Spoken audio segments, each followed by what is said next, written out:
Thanks for downloading this episode from Teachers Talk Radio. You can find the full schedule and listen back to all our shows at ttradio.org. Enjoy the podcast. I've always considered myself to be a caring head teacher who acts sensitively to support staff mental health. But what I found increasingly difficult was managing the negative impact on staff mental health when resolving issues related to their employment or daily work. Heartfelt Leadership has been developed by Teachwell Toolkit as a handbook to support head teachers to overcome the challenges of school improvement while supporting staff well-being. We know that difficult conversations can quickly turn into conflict if procedures are not fully transparent, understood and followed. Our handbook takes you through step-by-step processes while maintaining mutual respect, avoiding conflict and finding solutions. At Bloomsbury Education, we're passionate about supporting teachers with high-quality professional development books from leading experts. Whether you're navigating your first crucial years as an early career teacher or a more experienced teacher looking to refresh your practice or take a step up into leadership, our award-winning books are here to help. We publish practical books to support teaching across primary and secondary, from the very best in research-led practice to trusted advice on inclusivity, behaviour and curriculum design. Visit the Bloomsbury Education website at bloomsbury.com/education to find out more and use code BLOOMTTR24 to save 20% on all education titles. Bloomsbury Education, books for every step of your teaching journey.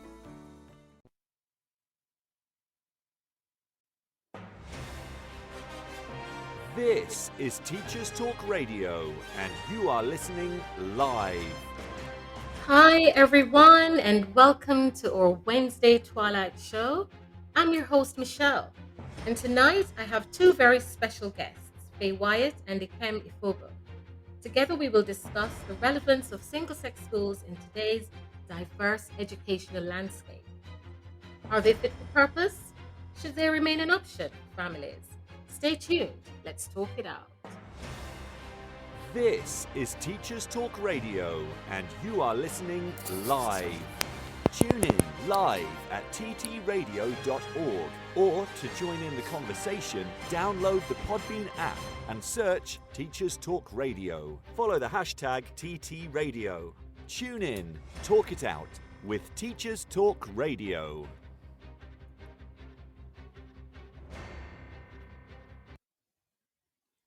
Well, welcome again, everyone. I believe one of my guests has arrived.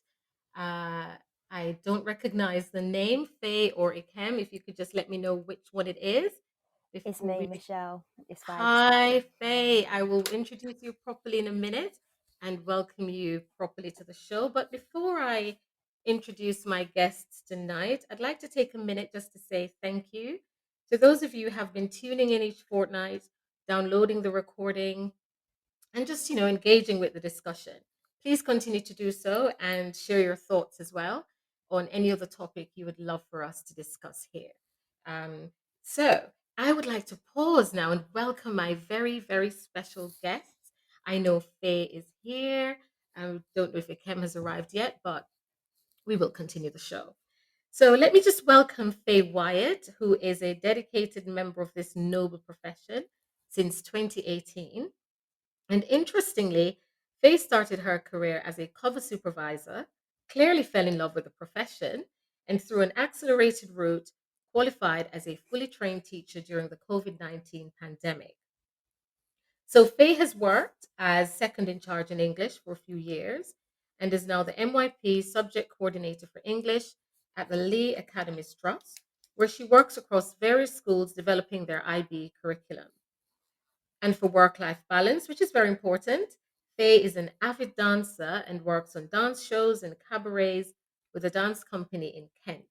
So welcome again, Faye, and thank you so much for joining us tonight, and congratulations again on your recent appointment. Thank you so much. Thank you so much for having me. It's really lovely to be here. Excellent, excellent. So good to hear your voice. It's been a while. It's been a while. And Ikem will be joining us shortly, and I'd just like to tell you a little bit about him before he gets here. So Ikem is a London based civil servant in special needs policy administration. He holds a joint honours graduate degree in education studies and psychology. He's also a peer reviewed and published academic writer focusing on Africa, African knowledge systems, social justice, and sustainable and equitable development in Africa. Like Faye, Ikem is a creative soul whose passions include singing, songwriting, presentation, and voice work, and of course, modeling. So when he does join us, I'm sure he will be monitoring the modulation of my voice and my enunciation, etc. We welcome Ikem in advance. And just a little secret here for about Ikem that I actually taught him A level language many, many years ago and have been privy to his beautiful melodious voice. We probably won't hear him singing tonight, but we will hear him sharing his experiences. I think he's here, and I'm just going to uh, let Ikem join us and we will begin our show. Okay, so the topic tonight is on around single sex education. And the question is, are they fit for purpose? And should we continue to give families the option of single sex schools, or should we get rid of them completely and just go for co-educational schools? So we're going to have a very open and frank discussion around that today. Ikem, welcome and thank you so much for joining us. Good to have you tonight. And we're going to take a short break and listen to our sponsors. And after that, we'll have a brief overview and then we'll get right into the discussion. So do stay tuned. I've always considered myself to be a caring head teacher who acts sensitively to support staff mental health. But what I found increasingly difficult was managing the negative impact on staff mental health when resolving issues related to their employment or daily work. Heartfelt Leadership has been developed by Teachwell Toolkit as a handbook to support head teachers to overcome the challenges of school improvement while supporting staff well-being. We know that difficult conversations can quickly turn into conflict if procedures are not fully transparent, understood and followed. Our handbook takes you through step-by-step processes while maintaining mutual respect, avoiding conflict and finding solutions. At Bloomsbury Education, we're passionate about supporting teachers with high-quality professional development books from leading experts. Whether you're navigating your first crucial years as an early career teacher or a more experienced teacher looking to refresh your practice or take a step up into leadership, our award-winning books are here to help. We publish practical books to support teaching across primary and secondary, from the very best in research-led practice to trusted advice on inclusivity, behaviour and curriculum design. Visit the Bloomsbury Education website at bloomsbury.com/education to find out more and use code BLOOMTTR24 to save 20% on all education titles. Bloomsbury Education, books for every step of your teaching journey. Okay, and there you have it. So please do check them out if you're in education. Um, so we are going to continue the show tonight. And let me just pause and welcome Wendy, Marva, Charlie, Jamelia, my avid listeners, and Charlie and Jamelia. Thank you so much for joining us. And of course, my mom in Jamaica. I know you're there, Mom. Welcome, Wendy, and everybody else. Please do send us your questions. Hey, yeah, Jamelia saying hey. Send us your questions as well. Let us hear how you found your experience, whether in a co-educational school or a single-sex school, or if you've had the opportunity to do both of them at some point, whether as a student or a teacher. I would love to hear from you. So, single sex schools in the UK have a long history dating back to the Victorian era, with private institutions catering to boys and girls. And so we have public schools like Eton College and Rodine School, and they've upheld the tradition for centuries. In the 20th century, single sex education, however, expanded to include state funded grammar schools. However, the mid century saw the rise of the co education movement, leading to a decline in single sex schools. Despite fluctuations in attitudes, single sex schools coexist with co educational ones today, and they offer parents a choice. Now, research on the efficacy of single sex education remains ongoing, reflecting broader societal attitudes towards education and gender roles. So the question is, should we keep the remaining single sex schools as an option for families, or is it time to do away with them completely? So please download the Podbean app to call in or to share your thoughts, whether you are a student in such an institution or a teacher. If you're in a co-ed setting, we'd love to hear from you as well. Ask us questions, ask my guests questions, and share your opinion. So we're going to go straight into the discussion, Faye, if you're ready.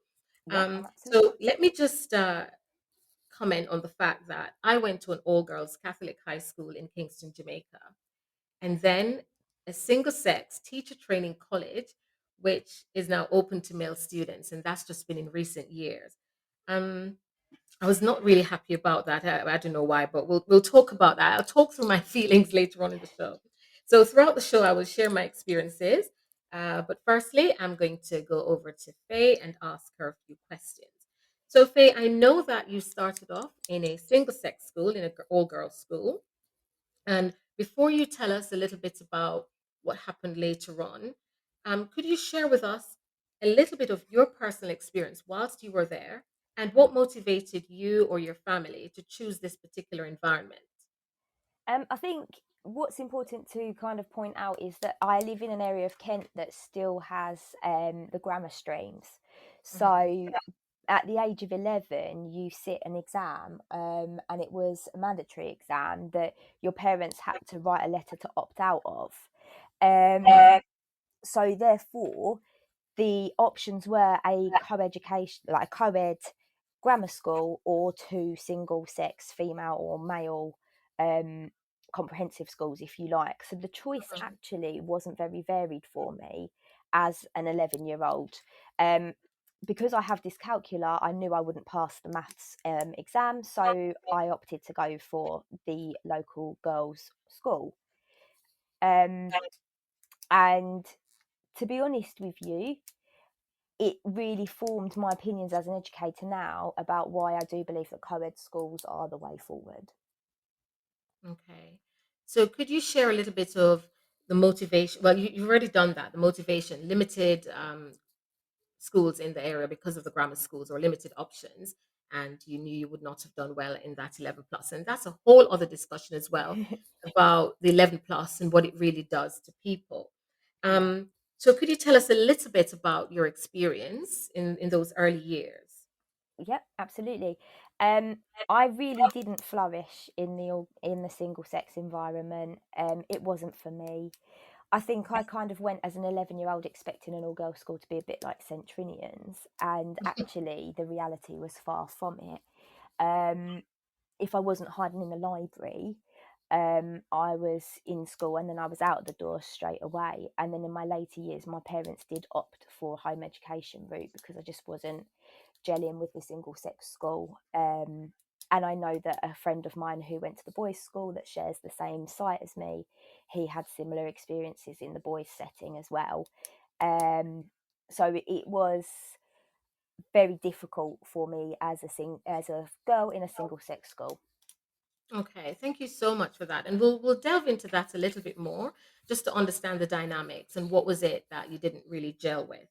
So as I Uh, said, yeah, oh, sorry. go on, Faye. Oh no, I think really it was kind of, there was a real pack mentality in that particular setting, and if Hmm. your face fitted, you were great, and unfortunately, mine did not. And I think where you have so many girls together, it was if one person didn't like you or you fell out with a particular group, other groups then took against you as well. So it was a very difficult setting to kind of grow up in. Okay. And we'll definitely discuss that a little bit more because later on I'd like you to expand on the idea of the pact mentality. Is that just limited to girls and also the face fitting in? Perhaps you could expand on that even now, Faye. You Yeah. know, this pact mentality, is it unique to women, or you would find this anywhere, you think? No, I think it is. I don't think it's unique to women. I think it is unique to people in general. Mhm. I have spoken to my friends who went to the all boys school, and they've had similar experiences. I know that my friend won't mind me saying that he has always been quite an openly effeminate gentleman, even before he came out, and he really struggled in the all boys setting because he didn't fit in with the expected attitudes and behaviours of the boys in the school. Yeah. And once the boys in his year group and in other year groups identified that, actually he was targeted in his school education as well. Okay. And he himself has said to me that he became kind of forced to be quite tough and Okay. horrible to other people because it was a way of defending himself. So I think pack mentality will set in wherever you have this idea of a group of people being together, Mhm. that want to thrive and be noticed in a positive way. Yeah. Yeah, totally understand that. And, we'll share some other experiences around that. And, Marge, welcome. Welcome all the way from Chatham in Kent. Thank you so much for joining. And I hope you'll share some of your ideas as well, Marge, because I know your two daughters went to an all girls school. So you can share from a parent's point of view. Um, why did you send them there, or why was that your option, or was it their choice? Or did they have a choice? That's the question. So when I was choosing a secondary school, that's before the 11 plus exam in Jamaica, we call it the common entrance. My first three choices were all girls schools. And I think subconsciously I was influenced by my mother, who I believed felt that this would have been the best environment for me. And also they were some of the top schools. I did not even consider the pros or cons. That didn't even cross my mind at that point. I just thought, wow, I'm going to go to a grammar school and thrive and do extremely well. And then years later, when I left high school and I went to do my teacher training, I thought, oh, yeah, finally, I'm going to mix with some boys and learn alongside boys. But that wasn't the case. I ended up in an all girls, an all female college as well. And I remember when I went for my orientation, I I said to one of the senior students, "Where are the boys?" And she pointed across the road, and I got excited. I went, "Oh my gosh, yay!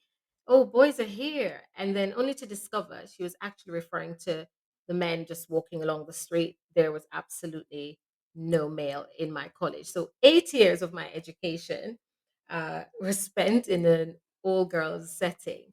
And of course, my children will often comment on the fact that they think it's really shaped who I am, my behavior and attitude and and perspectives on life. But we'll talk about that shortly. We're going to take another break and listen to our sponsors. And when we come back, we'll go into some more of the pros and cons of single sex schools and co-educational schools. So do remember to download the Podbean app and share your opinions with us as well. Stay tuned. I've always considered myself to be a caring head teacher who acts sensitively to support staff mental health.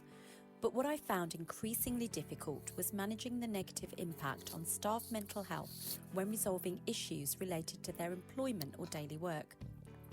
Heartfelt Leadership has been developed by Teachwell Toolkit as a handbook to support head teachers to overcome the challenges of school improvement while supporting staff well-being.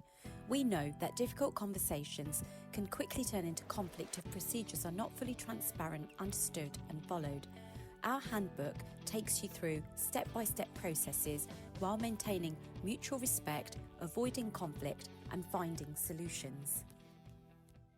At Bloomsbury Education, we're passionate about supporting teachers with high-quality professional development books from leading experts. Whether you're navigating your first crucial years as an early career teacher or a more experienced teacher looking to refresh your practice or take a step up into leadership, our award-winning books are here to help. We publish practical books to support teaching across primary and secondary, from the very best in research-led practice to trusted advice on inclusivity, behaviour and curriculum design. Visit the Bloomsbury Education website at bloomsbury.com/education to find out more and use code BLOOMTTR24 to save 20% on all education titles. Bloomsbury Education, books for every step of your teaching journey. Great. So once again, if you're in education, please do check them out. We've got Dan.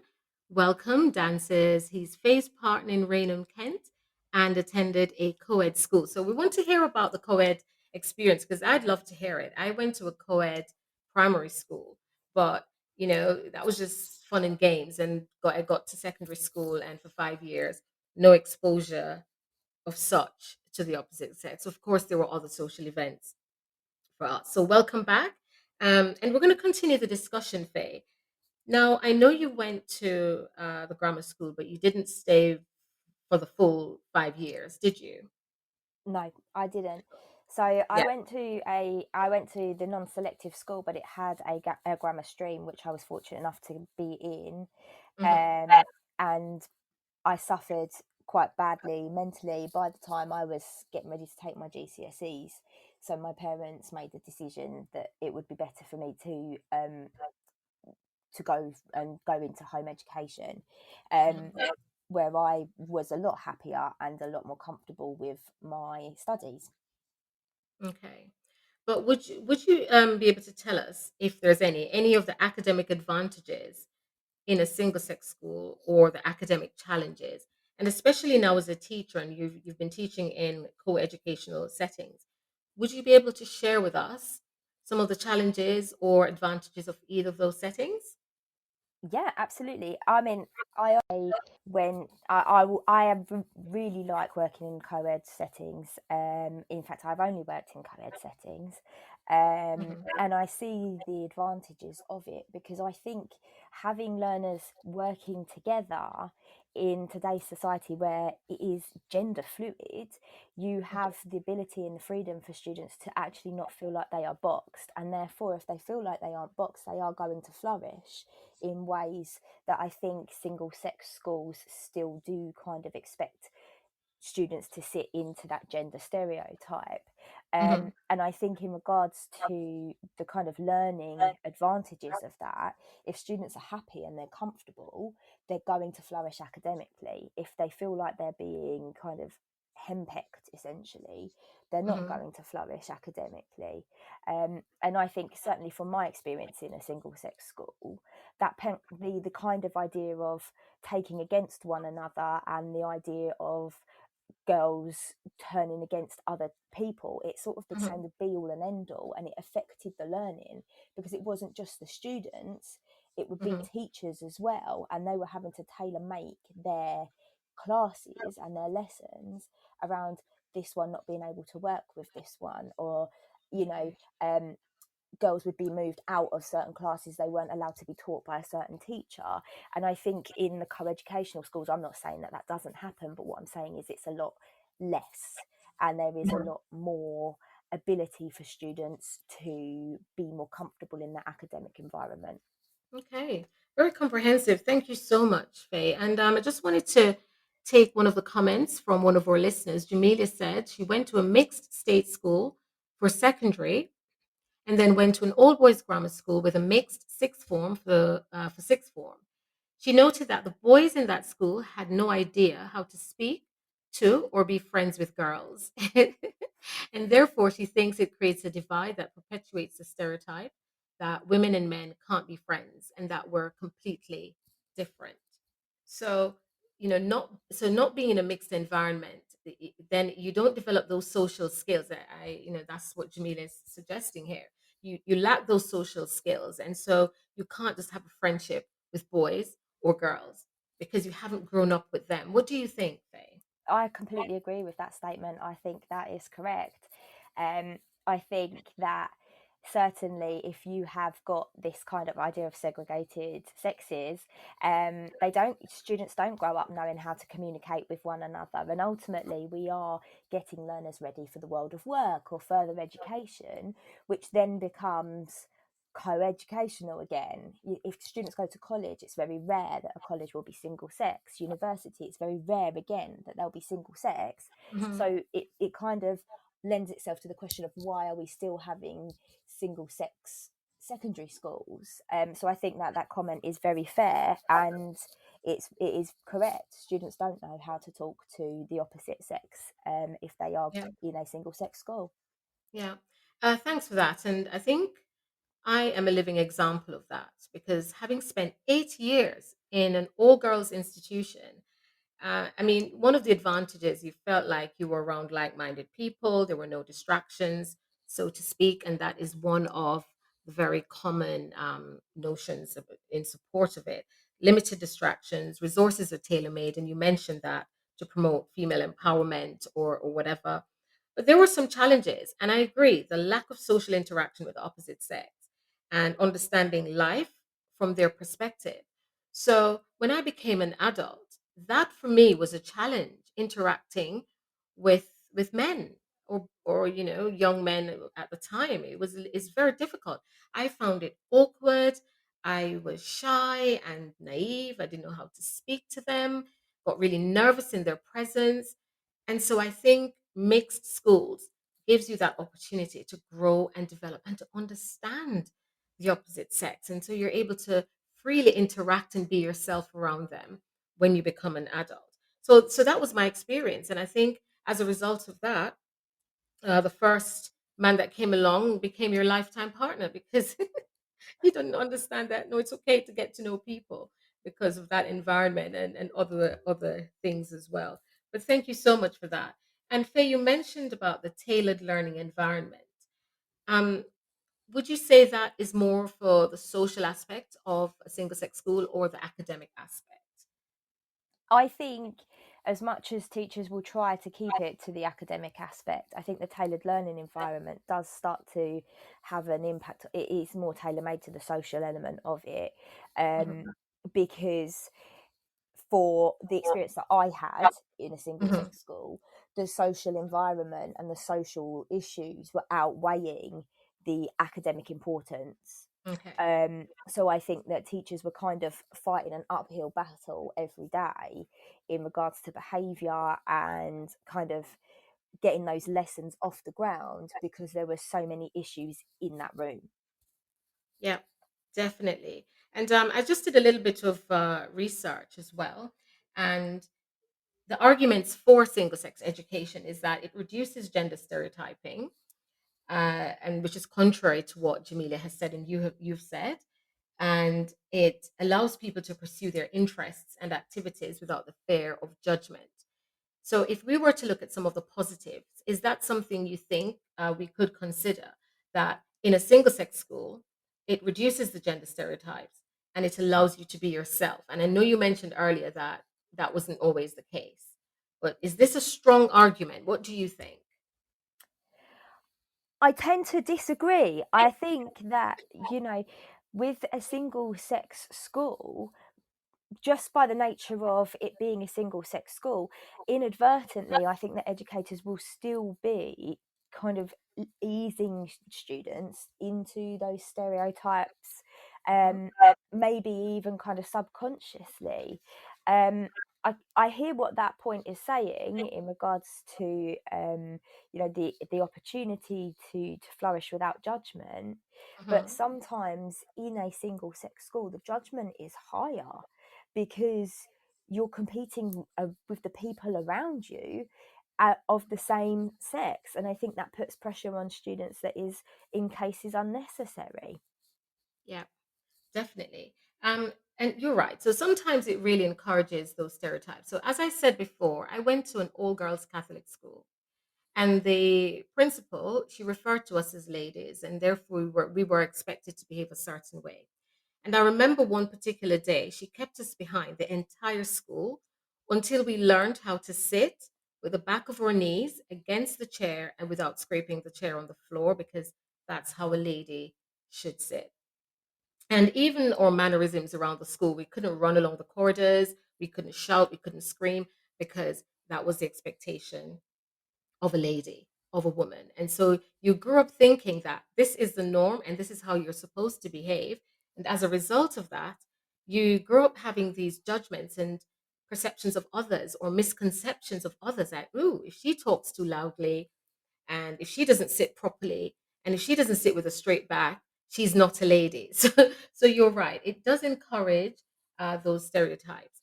And also, I found that within the single girl single, well, schoolgirl setting, uh, it's really classified and there's a hierarchy. And it's probably, I'm sure it's in some of the co-educational setting as well, but there's a hierarchy and you've got the girls in their cliques and then they exclude you, which for me is a form of bullying. And they exclude you based on the color of your skin, whether you're light skinned or dark skinned, believe it or not. They excluded you based on your social status and your financial status. So you had to always find your own way and see where am I going to fit in. And I'm not suggesting that in the co-ed setting we might not find that, but I just think it is more obvious and more prominent in the single setting. Ikam, welcome and thank you so much for joining us. Hi, can you hear me all right? I can hear you loud and clear. Welcome and thank you so much. Thank you So for having me. lovely to hear your voice. I've already told everybody that I taught you, so I your know, best like likewise. me. It's Yeah, many been a years ago. long time I heard your voice. I know, Ikam. It's so good to have you. So we're well into the discussion, and we're talking about the advantages, disadvantages of single-sex schools. And I'm just going to go back to one of the first questions I asked, Ikam, and I would love to hear from you. And Okay, that was your personal experience attending an all-boys school in London, right. and what motivated you or your family to choose this particular setting. Well, I had a very sort of particular set of personal and familial conditions, which meant that it wasn't by choice. Okay. I moved to London from America, and as you probably wouldn't have known, was actually without parents. And Oh, that school was the closest to me. I lived right by Woolwich Polytechnic Boys School, and so mhm. naturally I went to Woolwich Polytechnic, and it was the first single sex school that I'd ever attended in my life. Yes, how was that? I mean, I've heard a few Tell me different after. things since I've Yeah. been in the show and on the live, and a few different points touched upon. But I Mhm. would say generally it was quite limiting. Okay. Um, and that's coming from a direct sense of experience of unisex schools Mhm. where both boys and girls had attended. And um, I found it, you know, to be limiting in the sense that you're, number one, missing the sense of a real world environment because men and Mhm. women exist in the world, in a co-ed sort of way and Yeah. space. Although, we know there are all like sort of different associations, how that translates to the workplace, what have you. But yeah, for me, it was really strange not to be or to be in a space with solely boys. Yeah. And then, there's the impact of that on, I think, development, how you develop socially, like you were saying. Um, Yeah. Yeah. I do think there were benefits as well. I'd like to say that. Mhm. Um, but yeah, I think in terms of being able to develop in a more holistic way, especially around the age of like puberty, adolescence, where you're maturing into adulthood. So now you're finding your ways of being and showing up in the world. Yeah. And, for us boys from SE28, and, you know, and coming from backgrounds that I would say as a second gen immigrant in Mhm. London of Nigerian descent, that's also where I saw patterns and behaviors of patriarchy really reinforced Good. because Yes. you're going to get things like, okay, let's just say you're gonna have the reinforced messages that we've grown up with boys, for instance, like, yeah, man, don't cry. Yes. Don't And why show are you crying like emotions. that? Or why are you Mhm. being soft, man? Or as we used to say, excuse me, Mhm. without even realizing that, first of all, that language in and of itself, you're not going to be challenged. Whereas if you use that language around females and young girls of our age, they're going to tell you, yeah, also don't refer to me like that. Yeah. We also Yeah. had, and then it reflects in how we celebrate and I guess you could say employ and reproduce popular culture. Yeah. So one of the songs that was famous when I was 15 years old in Woolwich Poly was Gash by the Hour. Hmm. And we're Yeah. all walking around So singing. encouraging promiscuity amongst boys because that's masculine. Oh yeah, of course. Well, we're Yeah. conditioned to think that maturity as a male and I guess sexual success is aligned with promiscuity. It's aligned with having as many women on your roster as you can have, and then you celebrate Mhm. the guys, in your school. Yeah, that guy's a gallus, that, Yeah. or you better roll with so and so, and then you'd be sure to catch yourself a number or a this that here and there, Yeah. and we very much had a hunter's mind about associating with women. So our partner school at the time, the equivalent to our school was Yes. Plumstead Manor Yeah. Girls. Hmm. So we would finish school, get on the 472, walk up the hill in Plumstead, and go and wait outside the gate to chirp the girl. Yeah. And that To was, waylay the girls and to show your prowess. well, yeah, you have to go in, like Mhm. birds of prey. You got to go and, some guys would be singing, some guys would be, trying to bust a little dance move here and there. Or, oh, Yeah. just try and catch the girl's attention. Yeah, yeah, yeah. Excuse me. Oh, you're nice and what have you. But there never really being a more humanistic approach to Yeah. associating with the other sex. Yeah. Thank you so much, Ikem. And we're going to pick up on some of the things you mentioned later on about the reinforcing this patriarchy and Okay. this idea that, men don't cry and you shouldn't show Yes. emotions. But I'd just like to share something that one of our listeners has said. And Charlie said he doesn't think even someone in favor of same sex schools would disagree that the utopian vision of a school would be a diverse one with Yeah. people from all walks of life, from all ethnic backgrounds and religion. So then the question is, then why is a dispensation for gender segregation? Same-sex schools should be a thing of the past. So he's reflecting here on the fact that it lacks diversity and it's not a true Yeah. reflection Yeah. of our world.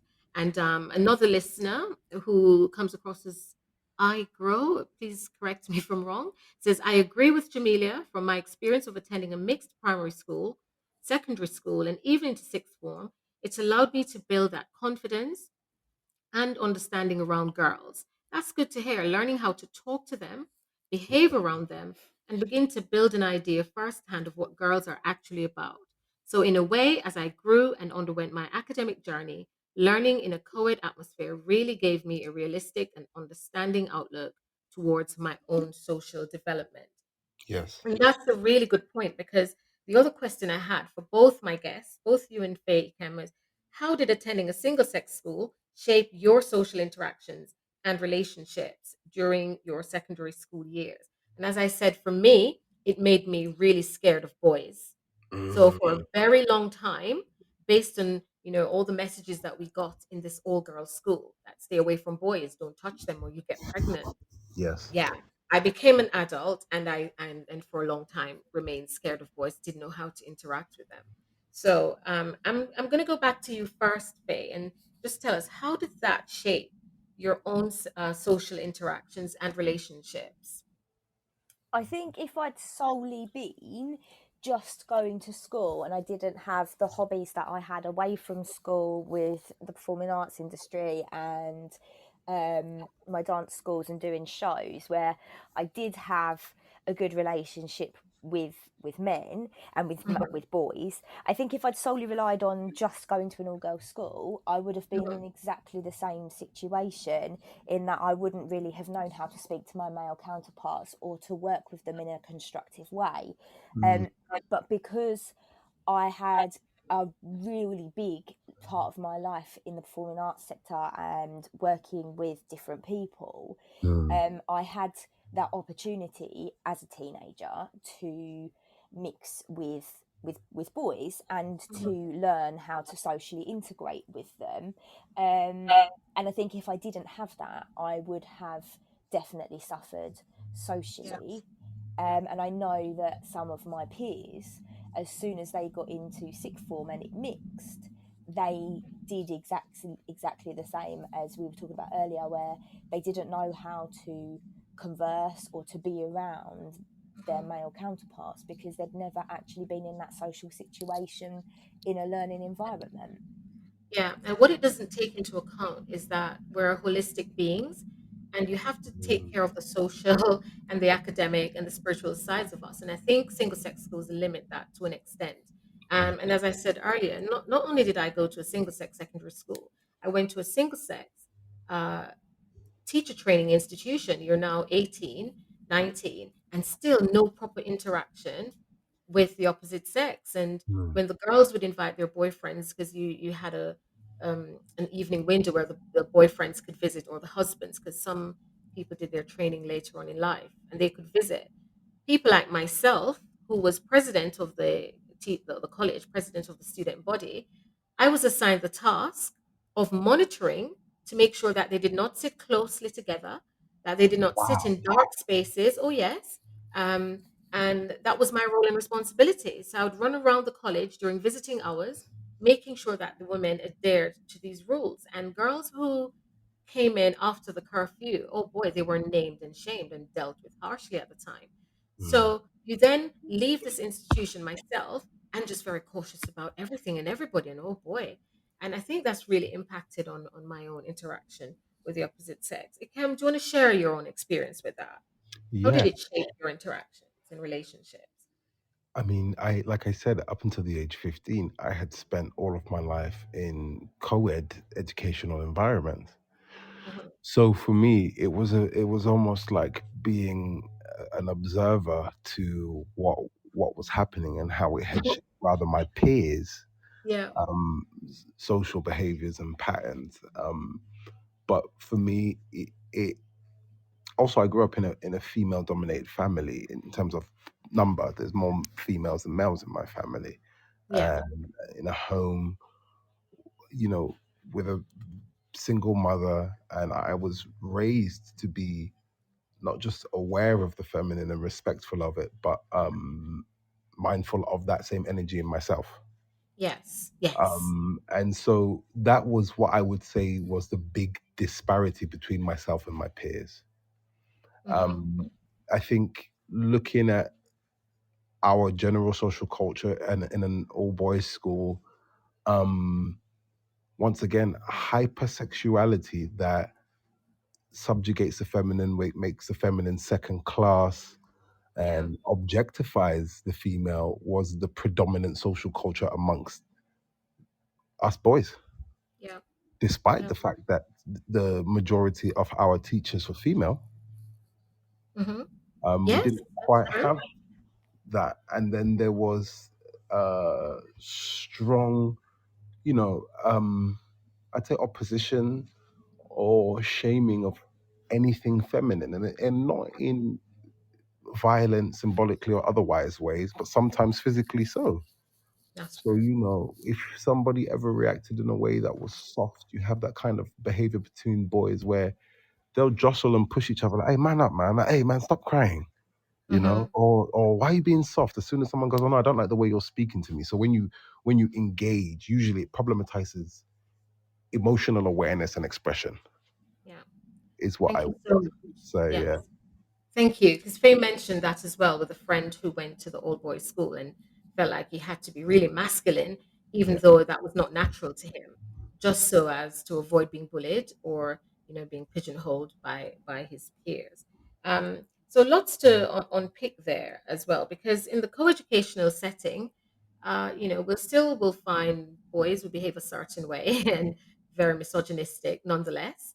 But I Mhm. think it still exposes them and gives them that opportunity to see that, listen, girls are also fair, equal human beings, and they too can excel in certain things, and they're not the stereotype of what you think, and they will hold their own as well. And I think it's important that they're exposed to that really early. Now, you mentioned about the boys, even their attitude towards female teachers. So when I started teaching, I was really young. I was only 21, Mhm. and very young and supple and probably a little bit more attractive, I think it can. But anyway, I've got a um, newspaper clipping of you when you finished teacher training. You actually gave me, and I should have had that ready for the show. oh wow! And I remember teaching in an old boys school, Yeah. and there was one particular year 11 boy who would follow me around at break time and lunchtime, telling me that he would love the opportunity to be my boyfriend. So I would have been 21 and he would have been 15, 16. And this young man, and I don't know if he didn't realize that he was objectifying me or whatever, but he referred to me as a thing. Okay. And I'm not even, he described me as the Titanic, and I won't even go any further and what he would like to do with the Titanic. I had to report him in the end, but then again, that was the lack of socialization. He spent 4 or 5 years of his education amongst boys and just Mm. didn't know how to interact. So yes, that is definitely something or policymakers need to take into account. Um, so I'm going to ask another question, and then we'll take a break and listen to the news. Now, Ikem, I know you've done your in education as well. You do some teaching. Faye, I know you are as well. Have you noticed any differences in the teaching styles or approaches between your single sex school experience and any other schools you've encountered? Faye, you mentioned the social aspects of things, but have you noticed any particular difference in the way teachers deliver in those settings as a student or as an adult? I'll start with you, Faye. Yes, when I was at school, I did a placement for work experience in year 10. I was fortunate enough to go to a local co-ed school, and I noticed that the teaching style was so different to what I was getting at my single sex school. Hmm. That they had the opportunity, the students in the room had the opportunity to converse. They had the opportunity to debate without it turning into some kind of break time carryover.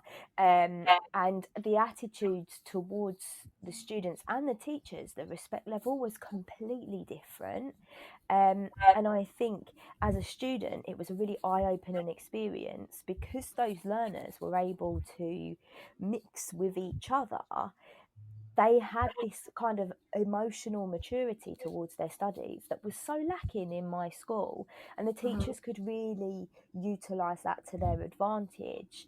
And I stayed in touch, ironically, with people that I met on my work experience as a student, yet do not stay in touch with anyone that I went to secondary school with. And they've gone on to be really successful entrepreneurs and really successful businessmen. And actually, is that the difference? Because they were in this co-educational environment, that they had more of a, I think, a trusting relationship with their teachers, actually, in regards to their subjects. Okay, thank you. Kim, what do you think? Have you noticed any difference in the teaching styles? And then I'll share my opinion. Yeah, I think there, to some degree, was a more, and I wouldn't say it was the teachers intended it to be this way, but it's the response, and it's sort of inherent, a more militaristic educational style. Hmm. Um, being poly and proud and having to like drum into boys, um, and manage boys in a way that Hmm. you almost have to subdue them first. Myself, having taught in co-ed spaces, it's different, because there is a different dynamic in the room already. I Yeah. think also there was a big reliance on the female staff to be maternal figures, Okay. and that could or could not be related to this sort of stunted emotional development as per toxic masculinity and what have you.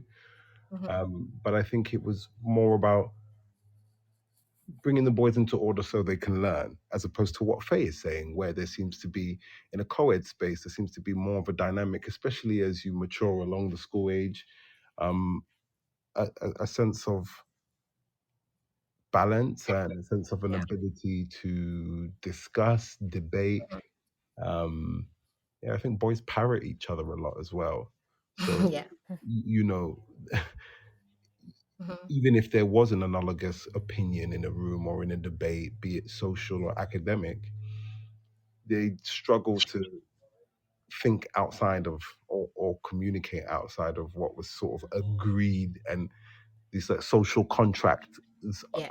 unconscious social contract of masculinity. Hmm. Yeah. You are so right.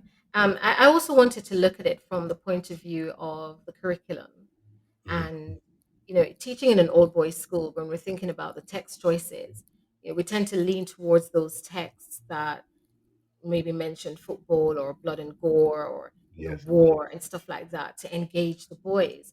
And where in an all girl setting, we look for the books which are more romantic and talk about more romantic ideas. And I think we should stop doing that now and not necessarily write a curriculum based on gender, but we write a curriculum based on how we want young people to develop and to flourish and to become critical thinkers.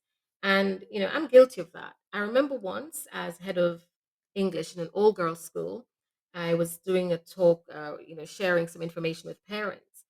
And I outlined the fact that we're doing poetry and we had a choice. We could either do love and relationships or power and conflict. And I proudly declared to the parents that, oh, we've chosen love and relationships because, us girls, we're not about war and blood and gore. And I was challenged immediately by a parent, and rightly so. And the parent said, no, I don't mind if my daughter learns about power and conflict. So I don't know, subconsciously sometimes, even in text choices and curriculum planning, we go for, oh, what will the boys prefer? What will the girls prefer? But I think we need to do away with that because then we are Mm. promoting those stereotypes. Also, when I was growing up, the jobs that were exposed to us or we were encouraged to get into, they were all jobs that we associate with women, become a teacher or become a nurse because the boys will be the doctors and the boys will be the principals. So that hidden curriculum is so important that we're conscious of that and we make sure that whether we're in a single sex school or as teachers or a co-educational school, that we make sure everybody has access and the opportunity to think for themselves. Mm. Uh, so we're going to take another break. We're going to listen to the news and to our sponsors. And when we come back, we're going to talk about how single sex education prepares you for interactions with the opposite gender in college, university, or in the workplace. Does it impact on those interactions? Do stay tuned. And I think Sally Ann joined us. Thank you, Sally Ann. Welcome. And do share your opinions. Let us know your thoughts. Should we get rid of single sex schools? Should we just go coeducational? Or do they still have their place in our society? Stay tuned. I've always considered myself to be a caring head teacher who acts sensitively to support staff mental health. But what I found increasingly difficult was managing the negative impact on staff mental health when resolving issues related to their employment or daily work. Heartfelt Leadership has been developed by Teachwell Toolkit as a handbook to support head teachers to overcome the challenges of school improvement while supporting staff well-being.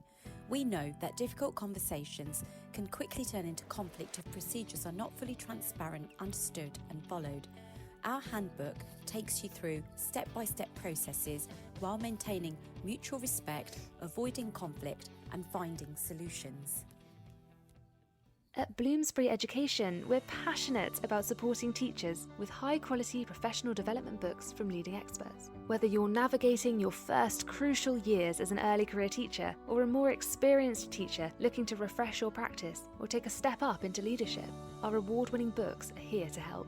We publish practical books to support teaching across primary and secondary, from the very best in research-led practice to trusted advice on inclusivity, behaviour and curriculum design. Visit the Bloomsbury Education website at bloomsbury.com/education to find out more and use code BLOOMTTR24 to save 20% on all education titles. Bloomsbury Education, books for every step of your teaching journey.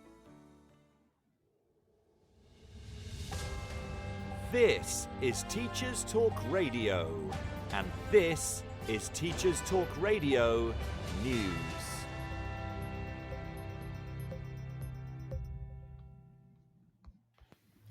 The BBC reported on a long-term study by the Institute of Fiscal Studies, which found children living near sewer start centres did better at GCSE. The research says these living near a centre performed up to 3 grades better than those living further away. Sewer Start began in 1998 to support new parents, especially in disadvantaged areas, but due to austerity, many have since closed. The Department for Education said its Family Hub scheme had a number of advantages over the Sure Start model. The IFS study used postcodes from when children were aged 5 to determine proximity to centres, and looked at the GCSE results of those children 11 years later. It found what it describes as big improvements in performance in those living near a centre, especially those from low-income backgrounds. Former Prime Minister Gordon Brown, Labour Chancellor at the time the initiative was launched, said the UK now needs a new Sure Start, and described the results as what most parents already know, that a supportive environment in early years was life-transforming. Among all children in the study, those who live near a Sure Start centre performed better than those who lived far away, but the trend was most pronounced amongst those eligible for free school meals and those from minority ethnic backgrounds. According to The Guardian, schools in England could lose up to £1 billion in funding by 2030, with exceptional falls in pupil numbers prompting closures. Mergers and school closures are already happening in parts of London, where pupil numbers have been falling for some time.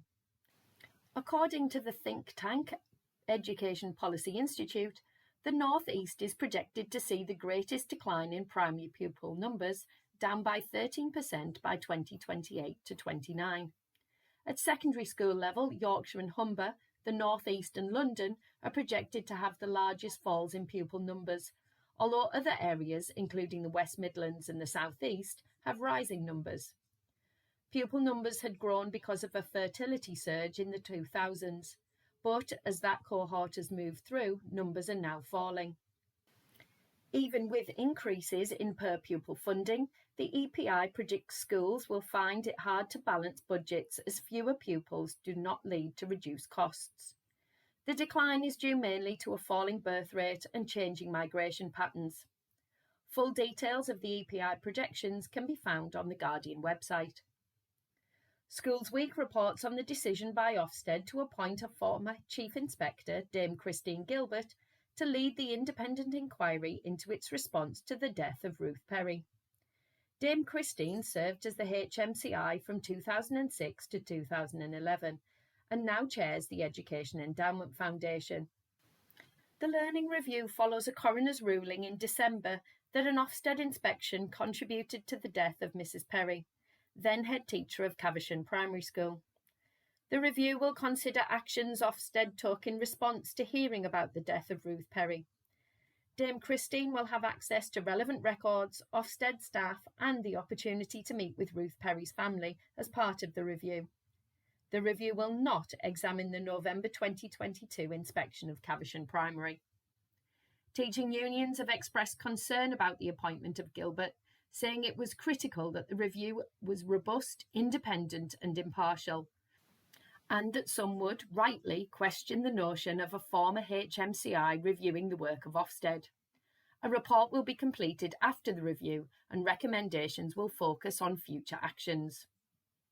Schools Week also reports on a plan for the Department for Education to work with the Scout Association to provide 40,000 explorers, those aged 14 to 18, with the skills and knowledge they need to consider a career in teaching. The DFE will work with the Scouts to create age-appropriate activities that inspire young people to consider a career in teaching, linking to relevant badges and awards. It did, however, clarify that there are currently no plans for a teaching badge. The policy is part of the DFE's Get Into Teaching plan, which aims to elevate the status of the profession and target new audiences who have not yet considered teaching as a career. The scheme will launch in September and it is hoped that it will reach 40,000 young people. The Scouts will create support and guidance material for those running the programme. The initial one-year contract is worth £43,000, but can be extended subject to budget availability. Finally, a teenager who campaigned for skateboarding to be included in school qualifications is proud to see it added to the list of approved GCSE sports in Wales. According to the report on the BBC News website, Qualifications Wales has added 13 new sports to the approved list for GCSE PE. Other newly allowed sports include BMX, shooting, kickboxing and wakeboarding. The new Made for Wales GCSE in Physical Education and Health will be available for first teaching from September 2026. The change makes Wales the second UK nation to include skateboarding, behind Northern Ireland.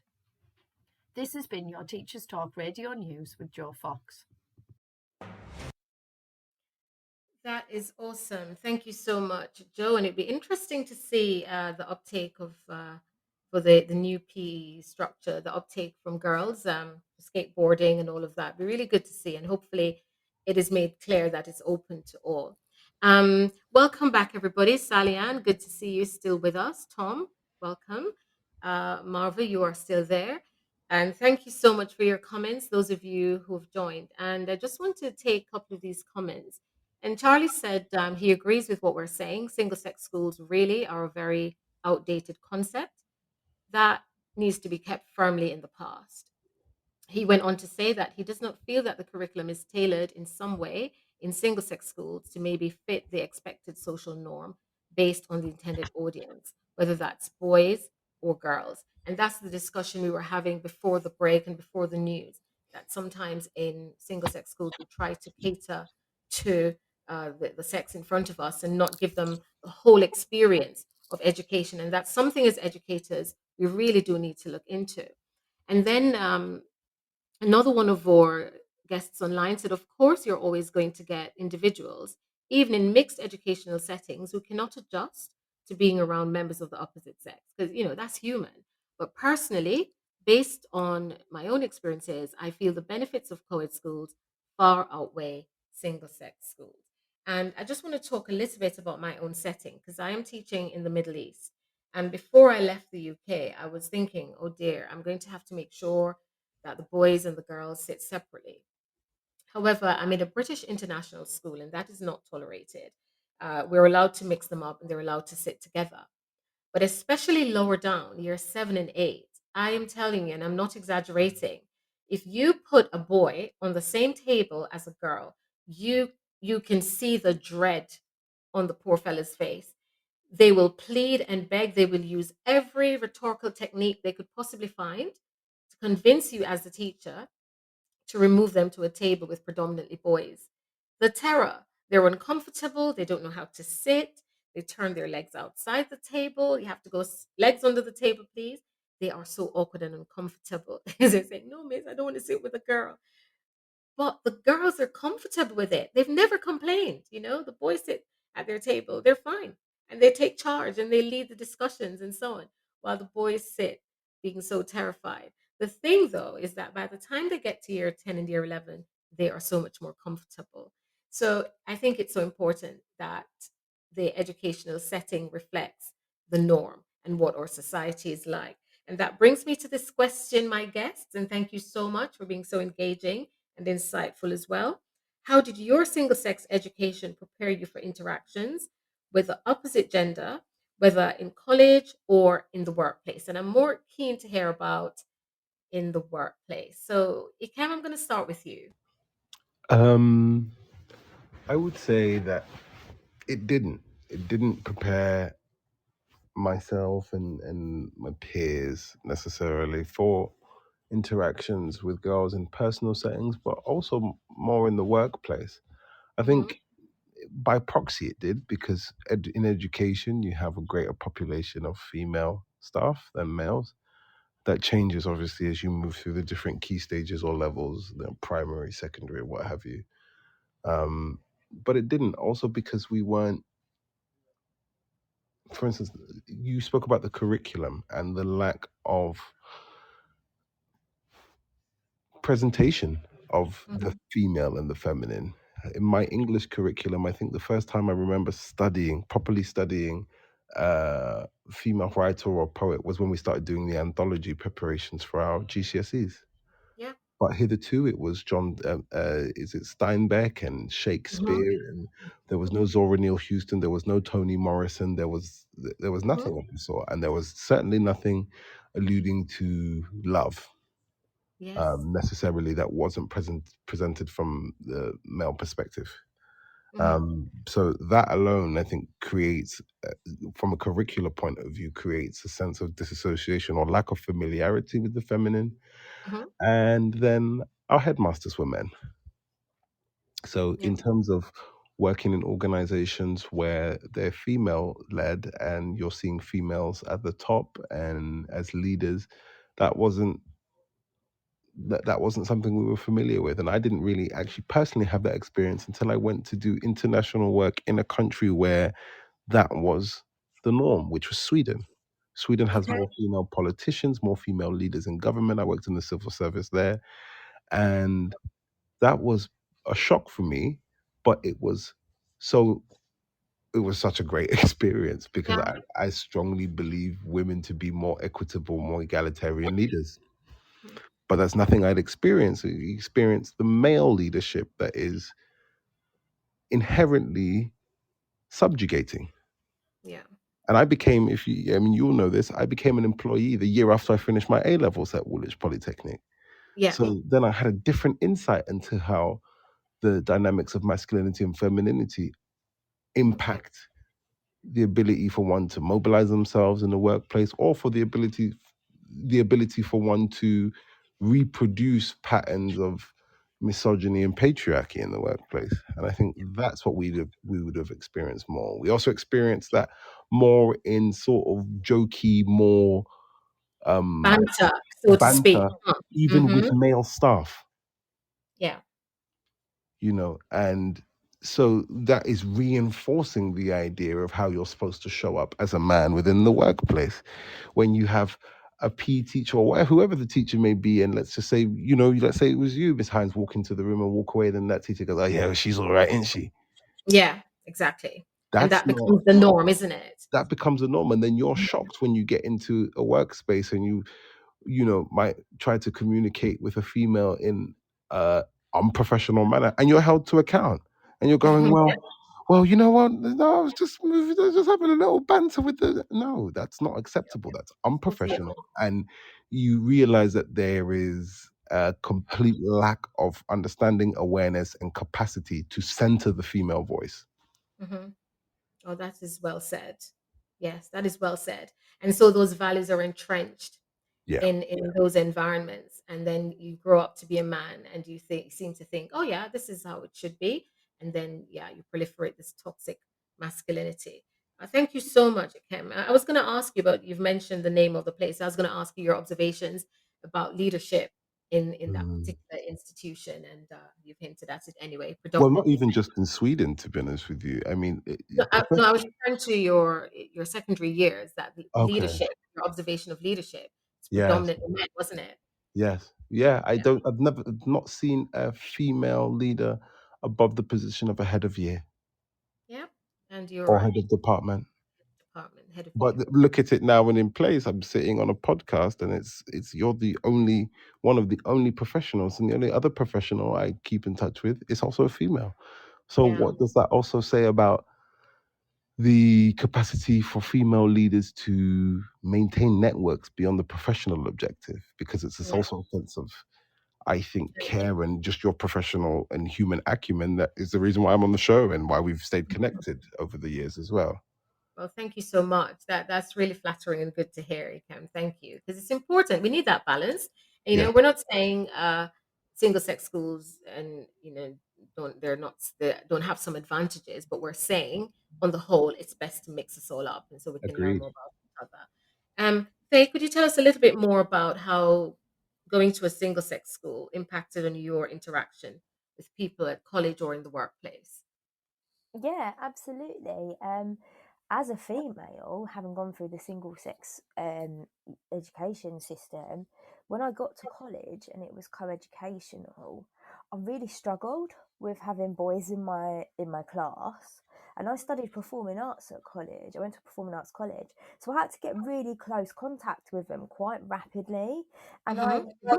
I really struggled with that. I struggled with having boys in the room. I struggled with getting into kind of dance positions with them, which I'd done with male partners as a hobby, But Mm-hmm. studying it in college, all of a sudden I was shy or I felt awkward, because I think it was an educational setting that I wasn't familiar with. And certainly as an adult, as I started into the working world, I mean, as you know, Michelle, I came to teaching quite late. I started my teacher training when I was in my 20s. Um, Mm-hmm. as a professional, I accepted a lot of things from male counterparts in my early years that I thought was just acceptable. And now, as a grown up and as a middle leader in a school, I know was completely unacceptable. Mm-hmm. Um, but I kind of assumed that that was how men in the workplace were and how men in general would speak to females in the workplace, because I'd never known any different coming through that single sex environment in actually really vital learning years. Mm-hmm. Thank you so much. So it does have an impact, and I think as educators, we sometimes we're not visionary and we don't look in the long term and see the impact it will have on our students. And we think at the moment this is the best thing for you. And even parents, I know I've got a parent online, Marjorie. We go right. You're going to an all girls school or you're going to an all boys school because, and one of the big reasons is this idea that it reduces distractions. And so if you go to a single sex school, you will not have the distraction of wanting to start a relationship. So, Ikem, what do you think about that? Are distractions minimized in single sex settings or are they just different types? They're minimized in the immediate sense. Hmm. Having taught in co-ed settings, you do see the boys posturing, you know, as the rest of males do in the rest of nature, to try Hmm. and impress or gain the attention of women. Um, but I don't think it stopped. It didn't stop us getting into relationships. I know that much, and it doesn't stop distraction. Yeah. Because one thing I've also found, and I've employed this as a teacher. So, well, boys, all the girls are getting on with Hmm. whatever activity it might be, and that's because and it's studied that females mature cerebrally at a different rate than men, and they come into their sense of maturity earlier, and I think that equates in the study space, the teaching and learning space, Hmm. and not that there aren't studious and excellent males at same-sex schools, but having it definitely doesn't diminish the desire as you're maturing to be in relationship. That we had boys who became fathers in secondary school and what have you, and then the distractions are different in different ways. Yeah. You're left with, I mean, we lived in an area that had a gang associated to the area, Hmm. and a few around. And so you get it with all boys in one space. You also got very embroiled in that. It was easy to. Hmm. So, like I said, the distractions are diverse. Yeah. But And Ikem, you mentioned about boys becoming fathers, and I've taught in both settings. I've taught in single sex settings and co-ed settings. And my observations over the years actually is that in the all girls schools, that's where I saw the most teenage pregnancies, to hmm be honest. hmm And it was in the all girls setting. So hmm in terms of distractions, yes, there will be, but there will be different distractions in either of the settings, and boys will find something to distract themselves and hmm make paper planes and just want to have a debate and an argument so as not to do the work. And girls will do the same. They'll want to know where did you buy your outfit and take you off track. And there I go with the stereotypes as well. Um, Faye, what do you think? Do you think co-ed schools it minimized in single sex schools the distractions are more minimized, or do you think there's no difference? Oh, absolutely not. I mean, the all girls school that I went to actually shared a site with the all boys school, and Hmm. at points the only time that you would see the boys is if they were going to their sports hall and you were going to your sports hall. And when I say it caused an absolute furor, it was insane, with people squealing and running around. And I think, to be honest with you, it actually encouraged more of a distraction, because where some of the classrooms were set, you could see the sports field. So then the girls would run to the window and look at the boys playing rugby. Because we shared a site. So whilst we were two very separate entities, actually the site share made them more of a distraction. And I have to say that the majority of people falling out was also due to the boys in the all boys school next door, and how many girls they were kind of playing off of each other at one time. And ironically, as you mentioned as well, there were a number of pregnancies in my year group of young girls sitting their exams, their GCSEs, while they were pregnant. And since I've been teaching in a co-ed setting, I've encountered one student who was pregnant at the time of sitting their GCSEs. So I think actually in that area of promiscuity, the single sex setting, it did enhance that kind of idea of forbidden fruit. You know, I go 8 hours a day in a school with females, and then I leave through the same gate as the boys, so I must have my hair done and I must have showered myself in body spray so that I smell absolutely beautiful of So Kiss Me, and I'm giving away my age there, and cover my eyelashes in thick mascara, so that I can be the biggest distraction as I go through those gates and see the boys. And a significant period of time was spent doing that away from education. So I don't think that, I think the distraction was this idea of forbidden fruit, essentially, in the boys' school next door. I love the term forbidden fruit. So you'll do whatever you can to taste off the forbidden fruit. And that contrasts what Ikem said earlier about the boys themselves. So the girls are getting dolled up and trying to have that physical attraction, whereas the boys, they go to show off the muscle and the singing and the whistling and their prowess. So it's interesting because Ikem, you said earlier that the Woolwich Polly boys would dash up to Plumstead so that they could hunt, the girls, whereas the girls in your setting, Faye, they preen themselves so as to gain that attraction. There was It's one very girl in my year, she over straightened her hair so much at lunchtime in preparation to meet her boyfriend in the neighbouring boys' school that her fringe actually snapped off. So when it comes to this idea of preening, it isn't just a masculine kind of thing, because the girls were getting ready to peacock as well, and those gates were just literally, it was kind of like, it was very kind of Darwin almost, where you would see the boys really playing to their masculine side and the girls really playing to their feminine side to kind of peacock and make their match at the gate. Yep. It was almost like a courting ground. Almost. I'm reminded of, many, like a Attenborough documentary, but that was the site where you would, and you've prepared, and we would round up, and you coming, you boys, we're going Plumstead Manor, are you coming? And we'd all get down there. Unfortunately, we didn't have the hygiene etiquette that we have now.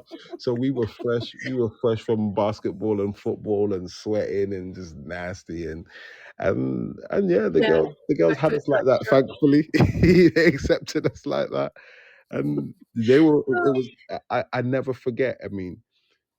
I've got memories of the girls coming out the gate. Everyone's applying lip gloss. That was the main thing, their lip, and some of them would, she'd be like, you might have a girlfriend. She's like, I was just in the bathroom doing my hair, I just had to look nice for you. And it was said. And so it was an expectation. And I think the only disparity there is that it contributes to the objectification, especially for men, and the acceptance of that, do you know what? If a girl didn't look, because we could also comment, and there was also heckling the girls that we didn't think were attractive. Oh, and no, not good at all. But that behavior was accepted, understood, and conventional. And then some days girls just wouldn't pay you any mind, because like other human beings, they just don't want to be bothered. Maybe they didn't walk out looking that nice for you that day. Which is the norm, which the boys probably wouldn't accept. Yeah, and after say, oh, smile, and you get a lot of that smile and push up your face type of language, and so I think it's I mean, we look back on it fondly, but when you look back at it in social terms and social development terms, Mhm. there's definitely a need to educate Mix things boys up and and mix things educate. up, Yeah. but also I think largely educate boys because we live in a patriarchal world. So even if we are in co-ed settings, boys are True. doubly predisposed to double down and reproduce these patterns of behavior that aren't so equitable. Yeah. Mm. Totally agree. However, in the co-educational setting, from my observation, I don't find the girls necessarily dolling up so much for the boys. They've grown up with them. They don't care about impressing them anymore. They just get on with it, Mm, mainly. And even if they do it, mostly it's for themselves because the boys is just the norm for them. Whereas in the single sex setting, they seem to go over and above to Mm. gain some attraction. I remember when I was in year 11 and I was a member of the UNESCO club, we went to our brother's school, so to speak. So I went to a Catholic high school called Holy Childhood High for girls, and our brother's school was St. George's. And we went there for one of our club meetings, and they had this game. And one of the tasks, I think it was a dare or something, and they dared one of the boys to come and pick me up and to carry me around the hall. Oh my, I was terrified. I was terrified. And despite my protest, like, don't touch me, don't touch me. Because as far as I'm concerned, boys must not touch girls. And this boy came and picked me up to show his strength. I mean, I was really tiny anyway. And strutting around the hall with me, and everybody was shouting and cheering. And I tell you, that was my last visit to that school for any such meeting because for me, it felt so awkward. But again, it was, boys and girls coming together, not being together all the time, and it was this show off for the, as you said earlier, they peacocking and showing their strength and autonomy over the girls. So yeah, I think it's important, as you said, it can not just in single sex settings, but in co-ed as well. We need to educate our boys, and quite frankly, that should start in the home as well. yes. It should start in the home, and we should train our boys, how to be civil human beings and be humanistic, as you also said, and to respect uh, the women around them as well. It is so important. So we're almost coming towards the end. My next question is: did attending a single sex school impact your confidence or self esteem in any way? If so, how? And you've kind of hinted to that a little bit, Faye, but in terms of within your own self, on a personal level, do you think it's impacted on your confidence or self esteem? I'm starting with you, Faye. Yeah, massively. I think, especially when I was in my late teens and my early 20s, um, because it influenced me to deliberately make the decision to go out of my local area for college. I went to a college that was 45 minutes away by train, where no one would know me. And then in Mhm. my kind of late teens and my early 20s, I suddenly developed this real like aggression and anger about myself and how I kind of presented as a woman and the experiences that I had at secondary school. And it really did kind of impact me in a way, Mhm. especially in my self-confidence. As I said to you earlier, I accepted stuff from male counterparts in my very early kind of career pathway, away from teaching, that I'd never accept now because I've modeled myself on the women around me now. Whereas Excellent. at that's in a single sex setting, I think, because it was a very well, growing up was a very patriarchal setting anyway. Actually, I kind of just accepted that, and I think that it did shape my confidence as a woman, especially in my late teens and my early 20s, around how I was, how I presented myself, how I accepted others. Mhm. Definitely. Thank you so much. And it came same to you as well. How did this impact on your confidence or self esteem, or maybe not? I don't think. Well, actually, I would say in ways. By the time I'd imbibed the toxic masculinity that was like so prevalent in our school and academic setting, for the sake of social integration, because I was moving from another country, it was so important to have friends. Yeah. Um, by the time I got to A levels, so my first year in A levels was spent between was predominantly in Plumstead Manor at what was the girls' school, but the college was co-ed, Mm-hmm. and there was a partnership between them and Woolwich Polytechnic, and I pretty much spent my whole first year of A levels chasing girls, and that The forbidden impacted. fruit. Yeah, I was. I mean, it was in abundance everywhere, Mm-hmm. and I was distracted from my academic purpose, and that's why I then came back and finished with you, Michelle. Oh yes, of course. I remember. Yeah, so I Yeah. was I was based in Woolwich Poly for boys, and that's where I finished my A level career because I thought, boy, and then the amount of people who did get pregnant in the first year and what have you. So I was not very confident that I'd be able to go on with my career and Mm-hmm. achieve Yeah. if I stayed there. Yeah. And of course, that wasn't true. That was just my limited understanding and and social self management at the time. Um, but And because you weren't able to socialize with them for so long, then you finally found yourself in their presence and you lost your way a little bit. oh yeah, I went into overdrive with it, and then you go from just being stimulated and having girls to talk to keeping the league tables with the boys and about how many girls have you been with, and you it's very easy to become distracted. Yeah. I think from a more personal point of view, Mm-hmm. um, I also sort of repressed my own sense of emotional awareness and expressivity. Okay.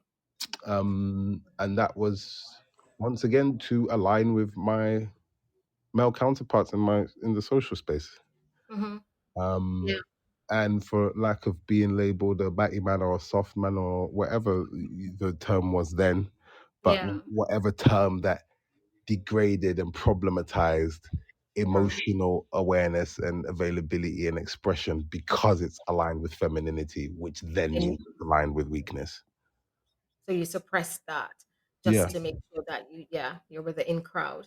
Believe it or not, we only have a few minutes left on the show. It has been so interesting and engaging and insightful as well, Ikem, because to be honest, as a teacher, you don't really know what's going on behind the scenes.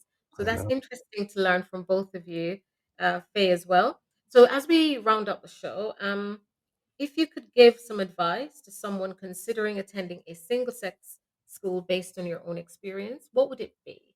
Faye, I'm going to start with you. If you were to advise someone, what would you say to them?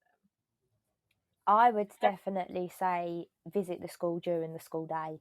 I think had I seen what my particular setting was like in the school day, I Mm-hmm. probably wouldn't have elected to go there.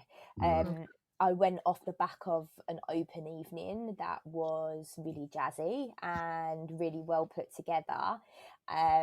But I would say now schools are a lot more open and they're a lot more willing. I mean, I started secondary school in 2003, things were very different.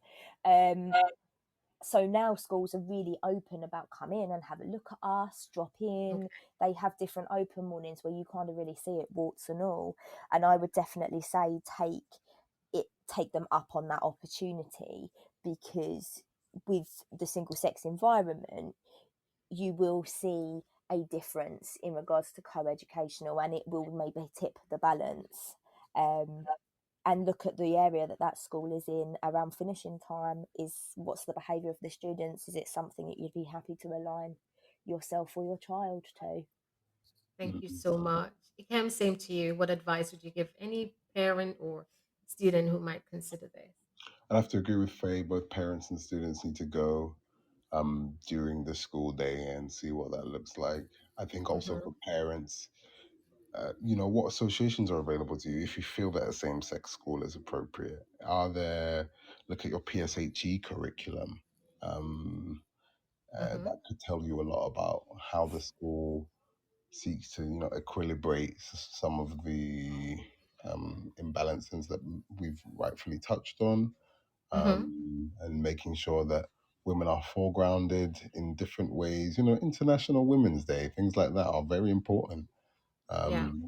And more specific curricula as well. That is there a representation of men or female, or what's that in the English curriculum, in the science curriculum? Are there, Yeah. if you're sending your daughter to an all-girls school, what about women in STEM? What about their opportunities to engage in apprenticeships that might not be aligned, or usually they expect females to attend? Like, will they have the opportunity to look at going into the trades and what have you at a later level? And of course, a lot of that comes down to how parents direct their young people and open opportunities to them. But I think there's merit in looking at how the school does that. Do they have a PTA? Is there a space for your voice to be heard Yeah. as well? Mm. So yeah, I think that's key. Excellent. Thank you so much. And that brings us to the end of our show. A very, very insightful one, as I said earlier. And I just want to say thanks to Faye and Akem for their invaluable and honest contributions on tonight's show. Thank Thank you. you to those of you who joined for your comments as well and your contributions. Thanks to listeners near and far for joining and for tuning in each week. Please tune in 2 weeks' time for another discussion. And if you have a topic in mind, please share with me. And remember, the question tonight was, are single-sex schools still fit for purpose? So hopefully we've given you food for thought, and it's up to you to decide.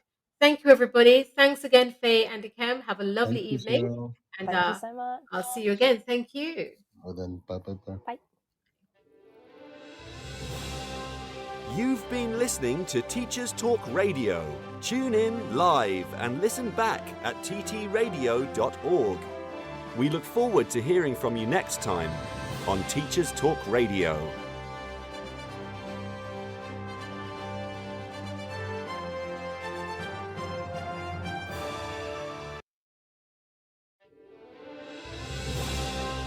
You've been listening to Teachers Talk Radio. Tune in live and listen back at ttradio.org. We look forward to hearing from you next time on Teachers Talk Radio.